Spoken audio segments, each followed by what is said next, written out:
నమస్కారం. S channel news కి స్వాగతం. ఈనాటి వార్తా విశేషాలు. ఎన్టీఆర్ పోలీస్ కమిషనరేట్ టెక్నాలజీతో కూడిన డ్రోన్ కి పెద్దపీట వేయబడింది. ఎన్టీఆర్ జిల్లా పోలీస్ శాఖకు ప్రజాప్రతినిధులు 24 అందజేయడం జరిగింది. దేశంలోని ఎన్టీఆర్ జిల్లా పోలీస్ ఒక మైలురాయిగా నిలబడి క్లౌడ్ పెట్రోలింగ్ అనే కొత్త కాన్సెప్ట్ తో నగర పోలీస్ కమిషనరేట్ ముందుకు రావడం జరుగుతుందని ఎన్టీఆర్ జిల్లా police commissioner SV Rajasekhar Babu తెలిపారు. Command control police commissioner SV Rajasekhar Babu ఆధ్వర్యంలో పోలీస్ కమిషనరేట్ పరిధిలో ఉన్న అన్ని పోలీస్ స్టేషన్లకి డ్రోన్లను అందించే కార్యక్రమం నిర్వహించడం జరిగింది. ఈ కార్యక్రమాన్ని ఉద్దేశించి రాజశేఖర్ బాబు మాట్లాడారు. దేశంలోనే ఒక మంచి పోలీసింగ్ ఇవ్వాలని తపన ఉందని 2 రోజుల క్రితం ముఖ్యమంత్రి విజన్ 2047 అనే కార్యక్రమాన్ని ప్రారంభించారని తెలియజేశారు. అన్ని సర్వీసుల్లో డ్రోన్ వినియోగం పెరగాలని, ముఖ్యంగా పోలీసుల డ్రోన్ వినియోగం పెరగాలని చెప్తుంటారని ఆయన తెలిపారు. అన్ని సర్వీసుల్లో డ్రోన్ వినియోగం పెరగాలని, ముఖ్యంగా పోలీసుల డ్రోన్ వినియోగం పెరగాలని చెప్తూ ఉంటారని ఆయన తెలియజేశారు. డ్రోన్ పెట్రోల్స్ పేరే చాలా బాగుంది, వినడానికి మాత్రం చాలా ఎక్సలెంట్ పేరు పెట్టారు. Thank you. Cloud petrols cloud petrols పేరు కూడా వినడానికి బాగుంది. ఫర్ సేఫ్ కమ్యూనిటీస్ చాలా బాగుంది. ఇవాళ విజయవాడ నగరం, మనం విజయవాడ నగరం అంటే ఇవాళ అమరావతి రాజధానిలో ఒక భాగం. మనం అనుకుంటున్నాం హైదరాబాద్ కన్నా వెనకబడి ఉన్నామని మనం అనుకుంటున్నామేమో. 2014-19లో కమాండ్ కంట్రోల్ రూమ్ మన ఆంధ్రప్రదేశ్లో విజయవాడలోనే ఉండేది. తర్వాత వచ్చిన ప్రభుత్వం దాన్ని యూటిలైజ్ చేసుకోలేకపోవడం వల్ల ఇవాళ మనం వెనకబడ్డాం. అంతేగాని ఆ రోజు మన విజయవాడ నగరంలో ఉన్న సీసీటీవీలు కానీ ఎన్నైనా కానీ బ్రహ్మాండంగా జరగడం జరిగింది. ఇవాళ ఇక్కడ సమావేశం చూస్తే dynamic politicians along with dynamic officers of the district. ఎందుకంటే కమిషనర్ గారు అవ్వచ్చు, మున్సిపల్ కమిషనర్ గారు అవ్వచ్చు, కలెక్టర్ గారు అవ్వచ్చు, ఏ విషయం మీదైనా కూడా మేము చెప్పంగానే స్పందించే తీరు, ఏ చిన్న విషయాన్ని కూడా అజాగ్రత్తగా ఉండకుండా ప్రతి విషయంలో మాకు సహకరించే తీరు, అదేవిధంగా మేము కూడా వారు ఏమి చెప్పినా సహకరించే తీరులో చాలా బ్రహ్మాండంగా ఎన్టీఆర్ జిల్లాలో ఇవాళ ఆంధ్రప్రదేశ్లోనే ప్రప్రథమంగా అందరం కూడా ఒక పొలిటీషియన్స్, ఒక ఆఫీసర్సు ఒకే లైన్ మీద వెళ్తున్న ఏదన్నా జిల్లా ఉందంటే అది ఎన్టీఆర్ జిల్లానే అని చెప్పుకుంటాం. దానికి అందరికీ కూడా మీ అందరికీ ధన్యవాదాలు. ఇంకొక విషయం, ఉమెన్ ఎంపవర్మెంట్ ఇక్కడే కనపడుతున్నారు. అంతా ఉమెన్ ఎంపవర్మెంట్ అంతా ఎన్టీఆర్ జిల్లాలోనే ఉంది. చక్కటి డ్రోన్ పైలట్స్ని తయారు చేశారు సార్ బ్రహ్మాండంగా. ఎందుకంటే మగవారికి ఏ విధంగా ధీటుగా ఏదు విధంగా తీసిపోనే విధంగా ఆడవారు ఉంటారనే విషయంలో మీరు డ్రోన్ పైలటింగ్ కనుక అందరికీ ఇచ్చి చాలా బ్రహ్మాండమైన పనిచేశారు. నేను కూడా మీలో ఒక మెంబర్ని. ఎట్లాగంటే నేను పార్లమెంటరీలో హోమ్ అఫైర్స్ కమిటీలో, పార్లమెంట్ అఫైర్స్లో నేనే కమిటీ మెంబర్ని. మన రాష్ట్రానికి కేంద్ర ప్రభుత్వం నుంచి ఇవాళ ఫోరెన్సిక్ ల్యాబ్ ఎప్పుడో మనకు వచ్చింది, కానీ గత ప్రభుత్వ నిర్లక్ష్యం వల్ల ఇంతవరకు నిధులు రాలేకపోయినాయి. అంతేకాకుండా గ్రేహౌండ్స్ ఇటువంటివన్నీ కూడా మనం రాబెట్టుకోవాలి. ఇవాళ మనం వాడే వాహనాలు కానించి మనం వాడే సీసీ లైట్ల వరకు కేంద్ర ప్రభుత్వ సహకారంతో నిధులు తెచ్చుకోవచ్చు.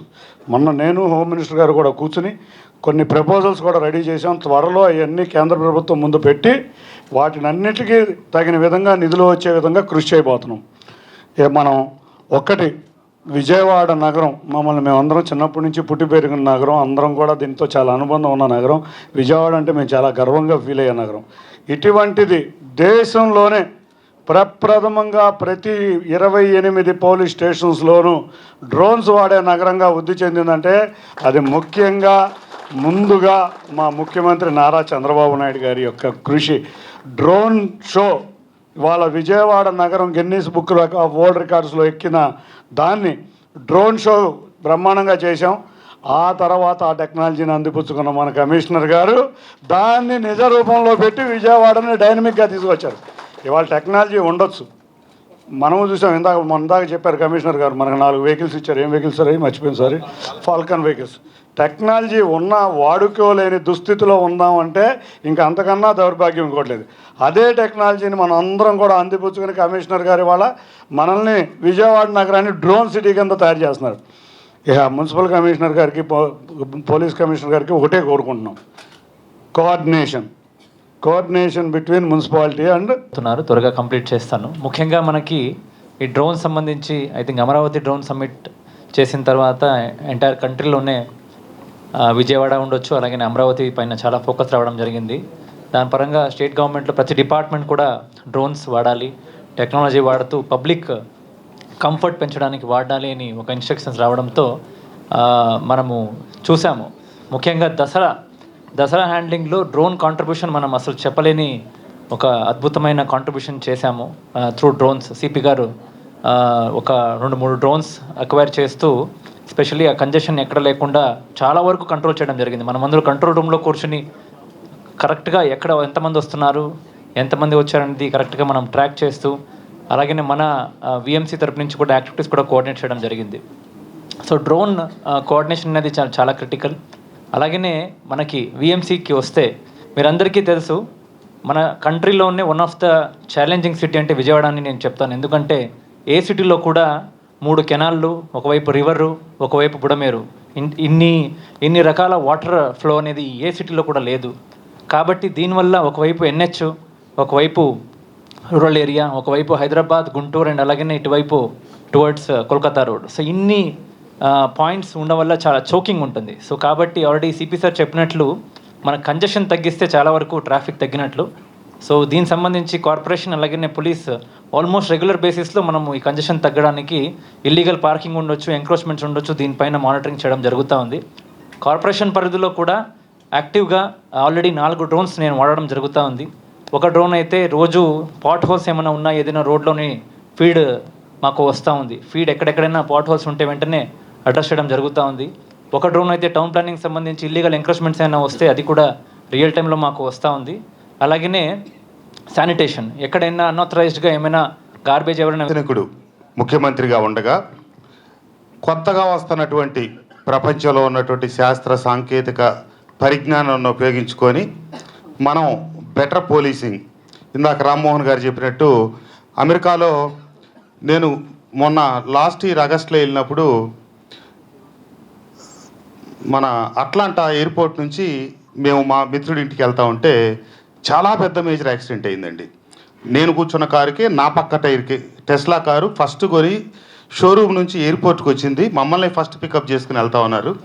నేను రైట్ సైడ్ కూర్చున్న ఫ్రంట్ సీట్లో, ఇంకొక కారు వేగంగా ఒక మహిళ డ్రైవ్ చేస్తూ వచ్చి కన్ఫ్యూజ్ అయ్యింది. ఎక్కడ ఎవరు లేరు. యాక్సిడెంట్ అయి మేము మీడియన్ మధ్యలో 2 కార్లు ఆగిపోయినాయి. కరెక్ట్గా 4-5 నిమిషాల్లో 10 కార్లు వచ్చేసినాయి పోలీసులు. అన్నీ ఎటు చూసినా సీసీ కెమెరాలే ఉన్నాయి. వాళ్ళు తెల్లవారి మధ్యాహ్నానికల్లా ఇన్సిడెంట్ మొత్తం సీసీటీవీ ఫుటేజీ మా దగ్గరికి పంపించేశారు, ఎవరిది తప్పు ఎవరిది ఒప్పు ఏం జరిగిందని. కాబట్టి మనం రామ్మోహన్ గారు చెప్పినట్టు అమెరికాలో వాళ్ళు ఎదురుగా లేకపోయినా ప్రతిదీ 1 నిమిషంలో చేయగలుగుతూ ఉన్నారంటే వాళ్ళకి బడ్జెట్ కూడా ఎక్కువ కాబట్టి మన దగ్గర బడ్జెట్ తక్కువ. కానీ ముఖ్యమంత్రి గారు మొన్నే అసెంబ్లీలో కూడా చెప్పారు, కొత్తగా వాహనాలు సమకూర్చడం దగ్గర నుంచి అన్నీ సమకూరుస్తూ ఉన్నారు.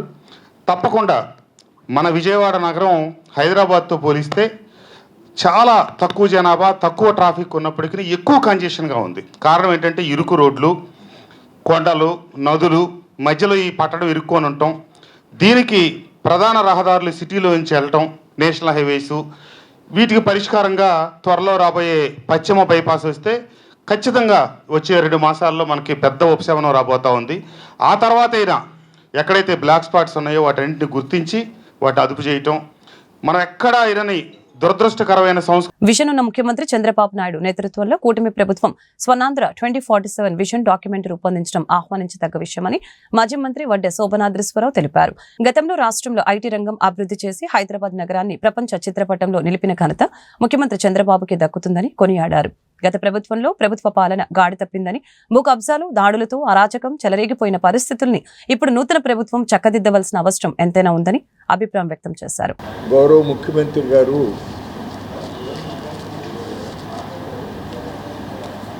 స్వర్ణాంధ్ర 2047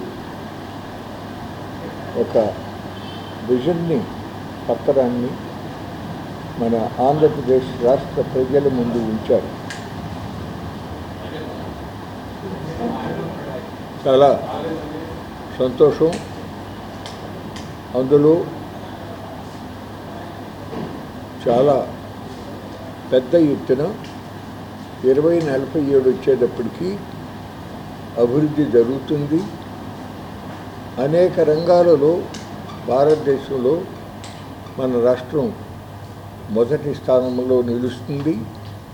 ప్రపంచంలోనే ఒక ప్రముఖ స్థానం ఆంధ్రప్రదేశ్ రాష్ట్రం పొందగలుగుతుందనే ఆకాంక్షని ఆయన వ్యక్తం చేశాడు. ప్రత్యేకంగా కేంద్ర ప్రభుత్వం వికసిత్ 2047 అనేటటువంటి విజన్ని భారత ప్రధానమంత్రి నరేంద్ర మోడీ కొంతకాలం క్రితం ప్రకటించారు. ఇక్కడ ముఖ్యంగా మనం గమనించవలసింది ఏంటంటే, మనం కోరుకుంటాం, లక్ష్యాలు నిర్దేశించుకుంటాం, కానీ అవి చేరటం అనేది, మన యొక్క కళలు నిజమవటం అనేది అంత సులభం కాదు. ఉదాహరణకి నరేంద్ర మోడీ గారు స్వామినాథన్ కమిషన్ చెప్పినట్టుగా సమగ్ర పంటల ఉత్పత్తి వ్యయానికి 50% కలిపి ఇస్తాను అని చెప్పి 2014 ముందు అనేక సభలలో చెప్పాడు. కానీ ప్రధానమంత్రి పదవిలోకి వెళ్ళిన తర్వాత ఇది సాధ్యపడదు అని చెప్పి సుప్రీంకోర్టుకి ఒక ఎఫిడవిట్ పంపించారు. అదే కాకుండా రైతుల ఆదాయం 2022 వచ్చేటప్పటికి రెట్టింపు అవుతుంది అని 2016లో ఆయన ప్రకటించాడు. కేవలం 30% మాత్రమే పెరిగింది. ఆ ప్రధానమంత్రి గారే ఇప్పుడు మళ్ళీ మన భారతదేశంలో ఇప్పుడున్నటువంటి భారత ఆర్థిక వ్యవస్థ $3.6 ట్రిలియన్. ఇది 2047 వచ్చేటప్పటికి $30 లక్షల వెళ్తుంది అని చెప్పి చెప్తా ఉన్నారు. అదే పందాలో మన ఆంధ్రప్రదేశ్ ప్రభుత్వం కూడా ఇప్పుడు ఉన్న పరిస్థితి ఏంటి అంటే, ఆంధ్రప్రదేశ్ ప్రజల యొక్క తలసరి ఆదాయం 2,70,000. ఇది 2047 వచ్చేటప్పటికి చాలా. గత 5 నెలలుగా జీతభత్యాలు చెల్లించడం లేదని, 8,000 రూపాయలుగా ఉన్న నెలసరి వేతనాన్ని సక్రమంగా ఇవ్వటం లేదని, గత 5 నెలలుగా వేతనాలు ఇవ్వకుండా తమను వేధింపులకి గురి చేస్తున్నారని ఏపీ వివోల సంఘం నాయకురాలు రూపాదేవి ఆవేదన వ్యక్తం చేశారు. సిఐటియు రాష్ట్ర కమిటీ ఆధ్వర్యంలో వెలుగు వివోఏల సమస్యలపై ఉద్యోగుల సంఘం రాష్ట్ర కమిటీ ఆధ్వర్యంలో ధర్నా చౌక్ వద్ద ధర్నా కార్యక్రమాన్ని నిర్వహించడం జరిగింది. ఈ కార్యక్రమాన్ని ఉద్దేశించి ఉద్యోగుల సంఘం రాష్ట్ర కమిటీ అధ్యక్షురాలు రూపాదేవి మాట్లాడారు. 2019లో 8,000 రూపాయలు ఉన్న వేతనాన్ని సాంకేతిక కారణాల లోపాలను చూపిస్తూ రాష్ట్ర వ్యాప్తంగా 1,500 మంది ఉద్యోగస్తులకి వేతనాలు నిలిచిపోయాయని, ఇప్పటివరకు ఆ వేతనాలు చెల్లించలేదని వారు వాపోయారు. ఏపీ వివోఏ ధనలక్ష్మి మాట్లాడుతూ కాల పరిమితి సర్క్యులర్ని రద్దు చేయాలని, ఉద్యోగ భద్రత కల్పించాలని, 10 లక్షల గ్రూప్ ఇన్సూరెన్స్ సౌకర్యం కల్పించాలని, అక్రమంగా తొలగించిన ఉద్యోగస్తుల్ని తిరిగి విధుల్లోకి తీసుకోవాలని ఆమె డిమాండ్ చేశారు. భద్రత కల్పించాలని, బకాయి వేతనాలు చెల్లించాలని, అక్రమంగా తొలగించినటువంటి వారిని తిరిగి విధుల్లోకి తీసుకోవాలని, కోర్టు ఉత్తర్వులు అమలు చేయాలని, 10 లక్షల గ్రూప్ ఇన్సూరెన్స్ సౌకర్యం కల్పించాలని, మహిళా మార్టులలో బలవంతపు సరుకులు కొనుగోలుని ఆపాలని, అర్హులైనటువంటి వారికి సీసీలుగా ప్రమోషన్ సౌకర్యం కల్పించాలని, వేతనాలు పెంచాలి అనేటటువంటి డిమాండ్స్ సాధన కోసం ఈరోజు రాష్ట్ర వ్యాప్త ధర్నాని విజయవాడ అలంకార్ సెంటర్లో నిర్వహిస్తూ ఉన్నాం. గత ప్రభుత్వం వివోఏల మెడ మీద కత్తి పెట్టి 3 సంవత్సరాల కాల పరిమితి సర్కులర్ని తీసుకొచ్చింది. 3 సంవత్సరాలకి మించి ఒక్క వివోఏ కూడా ఉండటానికి వీల్లేదు, అందరినీ తొలగించాలి అనే పద్ధతిలో ఆ సర్కులర్ విడుదల చేశారు. మేము గ్రామ స్థాయి నుంచి రాష్ట్ర స్థాయి వరకు అనేక పోరాటాలు చేసి ఆ సర్కులర్ని అమలు జరగకుండా ఆపే పని చేశాము. గత ప్రభుత్వం హయాంలో మేము చేసినటువంటి ధర్నాల సందర్భంగా తెలుగుదేశం పార్టీకి చెందినటువంటి పెద్దలు, ప్రస్తుత ముఖ్యమంత్రిగా ఉన్న నారా చంద్రబాబు నాయుడు గారితో సహా వర్ల రామయ్య గారు, లోకేష్ గారు, అనేక మంది మేము చేసినటువంటి ధర్నాలు సభల వద్దకు వచ్చి మా ప్రభుత్వం అధికారంలోకి వచ్చిన వెంటనే కాల పరిమితి సర్కులర్ని రద్దు చేస్తాము అని హామీ ఇచ్చారు. 2024 జనవరి 30-31 తేదీల్లో ఇదే ప్లేస్లో 36 గంటల ధర్నా చేశాం. రాత్రిపూట దోమలు కుడుతున్నా, పందికొక్కులు మా మీదుగా తిరుగుతూ ఉన్నా, ఎలుకలు తిరుగుతూ ఉన్నా, కుక్కలు మా పక్కనే పడుకున్నా మేము ఇక్కడే 36 గంటల ధర్నా చేసే పని చేసాం. ఆ సందర్భంగా వర్ల రామయ్య గారు మా ధర్నా శిబిరానికి వచ్చారు. వారు స్వయంగా చెప్పినటువంటి మాట ఏమిటంటే, చంద్రబాబు నాయుడు గారే స్వయంగా నన్ను పంపించారు వారి తరఫున. మా ప్రభుత్వం అధికారంలోకి వచ్చిన వెంటనే ఈ సర్కులర్ని మేము రద్దు చేస్తాము అనే పద్ధతిలో మీడియా ఎదురుగానే ప్రకటన చేశారు. కానీ ఈ ప్రభుత్వం అధికారంలోకి వచ్చి 7 నెలలు దాటిపోయింది. అందుకనే ఈ ప్రభుత్వాన్ని కోరుతా ఉన్నాం. ఈరోజు వేతనాలు పెంచమంటే బడ్జెట్ సమస్య ఉంది, లేదా కొత్త ఉద్యోగం ఇవ్వాలంటే బడ్జెట్ సమస్య ఉంది. కానీ కాల పరిమితి సర్కులర్ని రద్దు చేయడానికి ఏ బడ్జెట్ కూడా అర్థం రాదు. అందుకనే రాష్ట్ర ప్రభుత్వానికి మేము మరొకసారి విజ్ఞప్తి చేస్తూ ఉన్నాం, ఈ కాల పరిమితి సర్కులర్ని రద్దు చేయండి. ఈ సర్కులర్ని అడ్డం పెట్టుకొని కింద చాలా అరాచకం జరుగుతూ ఉంది. విఓఏల్ని అక్రమంగా తొలగిస్తూ ఉన్నారు. ఒక విఓఏని తొలగించాలనంటే గ్రామ సంఘం జనరల్ బాడీ సమావేశం జరిపి ఆ సమావేశం తీర్మానం మేరకి విఓఏని తొలగించాలి. కానీ రేపు ఏపీ వెలుగు విఓఏల అధ్యక్షురాలని ఈవేళ విఓఏలు చాలా ఇబ్బందులకు గురి అవుతూ ఉన్నారు. ఏదైతే కూటమి ప్రభుత్వం అధికారంలోకి వచ్చాక న్యాయం జరుగుతుంది అని భావించామో, కనీసం ఈవేళ 5 నెలల నుంచి వేతనాలు ఇవ్వకుండా కనీస వేతనాలు ఇచ్చేది 8,000 రూపాయలు, అవి కూడా లేకుండా 5 నెలల నుంచి వివోలు చాలా ఇబ్బందులు పెడతా ఉన్నారు. అదొక్కటే కాదు, ఏదైతే 2019లో 8,000 రూపాయలు వేతనం పెంచారో ఆ వేట నుంచి ఇవాళ వరకు 20 నెలలు, 26 నెలలు, 30 నెలలు టెక్నికల్ ఇష్యూలతో పేరుతోటి దాదాపు రాష్ట్ర వ్యాప్తంగా 1,500 మంది వివోఏలకి వేతనాలు ఆగిపోవడం జరిగింది. ఇప్పటికీ కూడా వేతనాల సమస్య అటు గత ప్రభుత్వం పరిష్కారం చేయలేదు, ఈ ప్రభుత్వం కూడా అధికారంలోకి వచ్చిన వెంటనే పరిష్కారం చేస్తారు. ఉగాది రోజున తీపి కబురు అందిస్తామని కూటమి ప్రభుత్వం అధికారంలోకి వస్తే 5,000 రూపాయలు కాదు 10,000 రూపాయల వేతనం ఇస్తామని, ఉద్యోగ భద్రత కల్పిస్తామని ఆనాడు చంద్రబాబు నాయుడు, పవన్ కళ్యాణ్లు హామీ ఇచ్చారని పలువురు వాలంటీర్స్ తెలిపారు. నేడు కూటమి ప్రభుత్వం అధికారంలోకి వచ్చిన 6 నెలలు కావస్తున్నా ప్రభుత్వం నిమ్మకు నీరెత్తినట్లు వ్యవహరిస్తుందని వారు ఆవేదన వ్యక్తం చేశారు. ఈ సందర్భంగా వాలంటీర్స్ న్యాయం చేయాలని, ఉద్యోగ భద్రత కల్పించాలని, 10,000 రూపాయల వేతనం ఇవ్వాలని కోరుతూ ఏఏవైఎఫ్ ఆధ్వర్యంలో నగరంలోని ధర్నా చౌక్ వద్ద ధర్నా కార్యక్రమాన్ని నిర్వహించారు. ఈ సందర్భంగా వారు మాట్లాడారు. ఇచ్చిన హామీని తుంగలు తొక్కి తమను రోడ్లపై పడవేశారని, వాలంటీర్ల వ్యవస్థను చిన్నాభిన్నం చేస్తున్నారని వాలంటీర్లు ఆవేదన వ్యక్తం చేశారు. 2,60,000 మంది వాలంటీర్లను వారి యొక్క జీవితాలను చిన్నాభిన్నం చేస్తున్నారని ఈ సందర్భంగా వాపోయారు.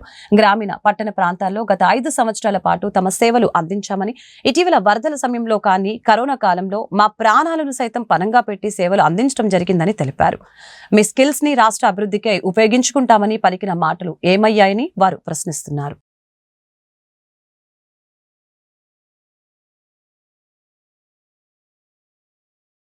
G Eshwaraiah, Andhra Pradesh state volunteers association రాష్ట్ర గౌరవాధ్యక్షుడిని. రాష్ట్ర ముఖ్యమంత్రి చంద్రబాబు నాయుడు గారు 6 మాసాల కాలంగా వాలంటీర్ల వ్యవస్థ పైన చెప్పిన మాట చెప్పకుండా అబద్ధాలు వల్లిస్తూ ఉన్నాడు. ప్రతిపక్ష నాయకుడిగా ఉన్నటువంటి సందర్భంలో తమ్ముళ్ళు, నేను ఉగాది పండగ రోజు మీకు అందరికీ చెప్పుతా ఉన్నాను, తీపి కబురు నేను అందిస్తూ ఉన్నాను. కూటమి ప్రభుత్వం అధికారంలోకి వస్తే మీకు 5,000 రూపాయలు కాదు తమ్ముళ్ళు, 10,000 రూపాయలు వేతనాన్ని ఇస్తాము, మీకు ఉద్యోగ భద్రత కల్పిస్తాము, మిమ్మల్ని అన్ని విధాలా మీలో దాగి ఉన్నటువంటి స్కిల్స్ను ఈ రాష్ట్ర ఆర్థికాభివృద్ధిలో వినియోగించుకుంటామని చెప్పి సాక్షాత్తు ఉగాది పండుగ రోజు రాష్ట్ర ముఖ్యమంత్రిగా ఉన్నటువంటి చంద్రబాబు నాయుడు గారు ఆ రోజు ప్రతిపక్ష నాయకుడిగా వాగ్దానం చేశారు. కానీ అధికారంలోకి వచ్చి 6 మాసాలు అవుతూ ఉంటే దానికి సంబంధించినటువంటి అంశంలో ఇప్పటి వరకు ఎలాంటి నిర్ణయం తీసుకోకపోగా 6 మాసాలుగా పెండింగ్లో ఉన్నటువంటి జీతాలను 1 రూపాయి కూడా ఇవ్వకుండా దారుణంగా మోసం చేస్తూ ఉన్నారు. ఎవరికో పుట్టిన బిడ్డ ఎక్కెక్కేడుస్తూ ఉందని చెప్పేసి కారు కూతలు కూతున్నటువంటి రాష్ట్ర ప్రభుత్వంలో ఉన్నటువంటి అధికార మదంతో విర్రవీగుతున్నటువంటి మంత్రివర్గ సభ్యులకు మేము విజ్ఞప్తి చేస్తూ ఉన్నాం.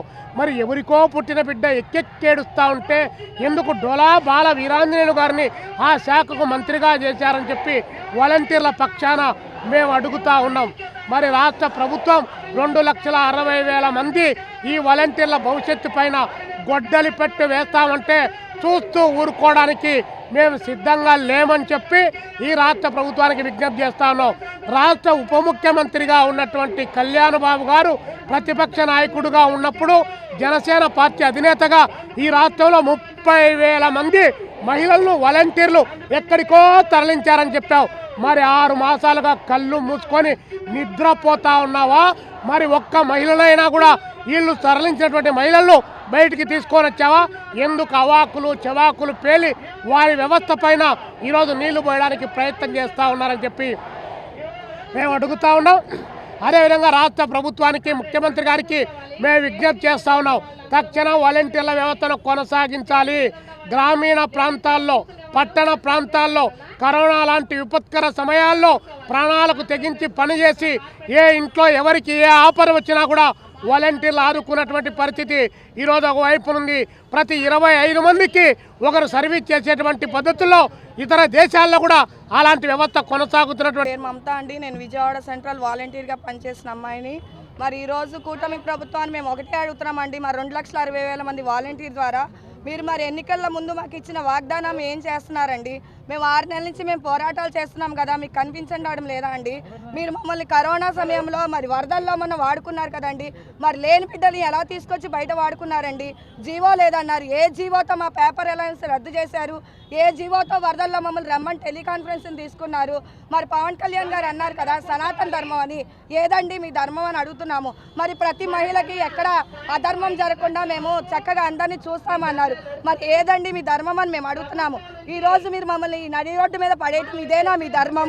మరి ఎన్డీఏ ప్రభుత్వం మరి చంద్రబాబు నాయుడు గారు అన్నారు స్కిల్ డెవలప్మెంట్లో మిమ్మల్ని అందరినీ కొనసాగిస్తామన్నారు. ఇదేనా అండి స్కిల్ డెవలప్మెంట్ అంటే? నడి రోడ్డు మీద మమ్మల్ని ఉంచబెట్టి ఈరోజు ఈ పరిస్థితికి తీసుకురావడమేనా మీరు చేసిన స్కిల్ డెవలప్మెంట్? మీరు ఇచ్చిన వాగ్దానాన్ని అమలు చేయాలి. ఉగాది రోజున తీపి కబురు అన్నారు. ఏదండి మీ తీపి కబురు? ఇదేనా మీ తీపి కబురు మాకు ఇచ్చేది? మీరు కనుక మా వ్యవస్థని కొనసాగించిన ఎడల మమ్మల్ని అందరినీ మీరు ఈరోజు ఎలా అయితే రోడ్డు మీద తీసుకొచ్చారో ఇదే రానున్న రోజుల్లో మరీ తీవ్రంగా మేము వెళ్తామని 10 సూత్రాల ప్రాతిపదికన శాఖల పనితీరు ఉండాలని స్వర్ణాంధ్ర 2047 జిల్లా స్థాయి లక్ష్యాల సాధనకి కృషి చేయాలని ఎన్టీఆర్ జిల్లా కలెక్టర్ లక్ష్మీషా తెలిపారు. రియల్ టైం గవర్నెన్స్ పీజీఆర్ఎస్ కి ప్రభుత్వం అత్యంత ప్రాధాన్యతనిస్తుందని తెలియజేశారు. కలెక్టరేట్ పింగళి వెంకయ్య సమావేశ మందిరంలో ప్రజా సమస్యల పరిష్కార వేదిక కార్యక్రమం జరిగింది. రాష్ట్ర ప్రభుత్వం అత్యంత ప్రతిష్టాత్మకంగా స్వర్ణాంధ్ర 2047 విజన్ డాక్యుమెంట్ ని ఆవిష్కరించిందని, పేదరిక నిర్మూలన, ఉపాధి కల్పన, నైపుణ్యం, మానవ వనరుల అభివృద్ధి తదితర 10 సూత్రాలు ఆధారంగా రూపొందించిన డాక్యుమెంట్ కి సంబంధించి జిల్లా స్థాయి కార్యాచరణలోని లక్ష్యాల సాధనకి అధికారులు కృషి చేయాలని కలెక్టర్ ఈ సందర్భంగా ఆదేశించడం జరిగింది.